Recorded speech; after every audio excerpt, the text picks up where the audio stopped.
তো আমরা যে free fire, PUBG, call of duty এগুলো খেলি, এগুলো কিন্তু সবই ব্যাটেল রয়্যাল গেম। তো বন্ধুরা, আগে জেনে আসি এই ব্যাটেল রয়্যাল গেমের উৎপত্তিটা কোথা থেকে। আসলে কোনো কিছু হুট করে আবিষ্কার করা যায় না, কোনো একটা কিছু থেকে ধারণা নিয়ে একটা নতুন জিনিসের জন্ম হয়।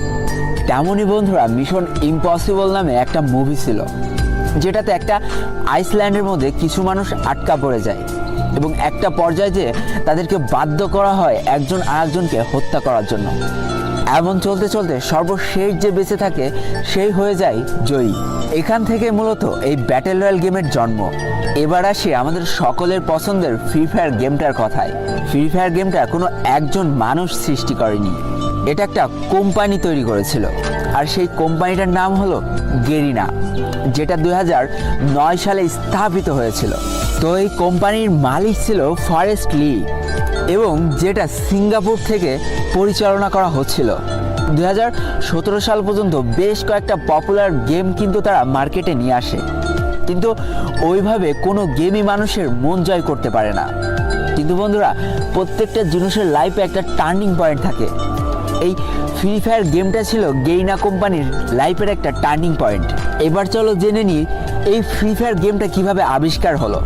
2017 সাল পর্যন্ত ব্যাটেল রয়্যাল গেম বলতে আমরা পাবজিকে বুঝতাম, যেটা শুধুমাত্র কম্পিউটারে খেলা যেত এবং এক্সবক্সের মাধ্যমে খেলা যেত, অর্থাৎ গেমিং যে সামগ্রীগুলো আছে তার মাধ্যমে খেলা যেত। এবং বন্ধুরা, গেমারদের মধ্যে একটা চরম উন্মাদনা সৃষ্টি হয়ে গেল এই পাবজি গেমটাকে ঘিরে, যেটা শুধুমাত্র কম্পিউটার এবং এক্সবক্সের মাধ্যমে খেলা যেত। তো দেখো বন্ধুরা, আমরা আমাদের জীবনটা প্রতিনিয়ত আপগ্রেড করে থাকি। একটা সময় আমরা গেমিং বলতে খালি বুঝতাম কম্পিউটার এবং বিভিন্ন ভিডিও গেম সামগ্রী, কিন্তু যুগের সাথে তাল মিলিয়ে এই গেমারদের জীবনে আরও একটা নতুন সূচনা শুরু হলো, সেটা হচ্ছে মোবাইল গেমিং। আস্তে আস্তে মোবাইল গেমিংয়ের জনপ্রিয়তা পেতে শুরু করে। ঠিক এমন একটা পর্যায়ে এসে গেরিনা কোম্পানির মালিক ফরেস্ট লি, যে কিনা সিঙ্গাপুর থেকে বিলং করে, সে ভাবে যে কেমন হয় যদি মোবাইলে একটা ব্যাটেল রয়্যাল গেম চালু করা যায়। যেই কথা সেই কাজ। 2017 সাল থেকে শুরু হয় আমাদের এই ভালোবাসার গেমটা তৈরি করার কাজ। একটু একটু করে তৈরি করা হয় ফ্রি ফায়ার গেমটাকে। তো বন্ধুরা, তারা এমনভাবে গেমটা তৈরি করতে চেয়েছিল যেন প্রায় সব ফোনে এই গেমটা সাপোর্ট করে। তাই তো ভালো ফোন, খারাপ ফোন, সব ফোনে যাতে এই গেমটা খেলা যায় সেই চিন্তাকে মাথায় রেখে এই গেমটা তৈরি করার কাজ শুরু করে ফেলে। 2017 সালের মাঝামাঝি অবস্থানে এই গেমটার বেটা ভার্সন লঞ্চ করা হয়, অর্থাৎ কিছু মানুষের মধ্যে এই গেমটাকে সীমাবদ্ধ করে দেওয়া হয় এবং যারা খেলে এই গেমটার ভালো ও খারাপ দিকটা তুলে ধরে, যেটার পরে ভিত্তি করে এই গেমটার আরও নিখুঁত করে তৈরি করার কাজ শুরু হয়ে যায়। 2017 সালের 4 নভেম্বর চলে আসে এই গেমটার লঞ্চ করার সেই অন্তিম দিন, যেদিন এই গেমটা হাজার হাজার মানুষের মধ্যে ছড়িয়ে দেওয়া হয়। এবং এই গেমটার জনপ্রিয়তা পাওয়ার অন্যতম সেরা কারণ হলো এই গেমটা মাত্র 512 র্যামেও সাপোর্ট। কারণ বন্ধুরা, তখন আমার নিজেরই 512 র্যামের একটা ফোন ছিল, আর এটাই ছিল ফোনের প্রথম ব্যাটেল রয়্যাল গেম।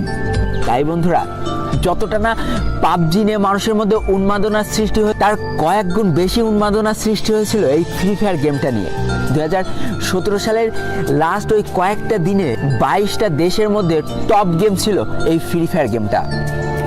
এবং বন্ধুরা, এই গেমটার জনপ্রিয়তা এতটাই বেশি হয়ে গিয়েছিল যে সেটা দেখে 2018 সালের ফেব্রুয়ারি মাসে পাবজি তাদের মোবাইল ভার্সন লঞ্চ করে ফেলে।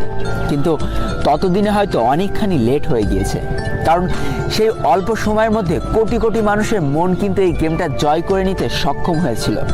তাই তো প্লে স্টোরে যে ফ্রি ফায়ার সার্চ করলে দেখা যায় 500 মিলিয়ন মানুষ এই গেমটা অলরেডি ডাউনলোড করে ফেলেছে।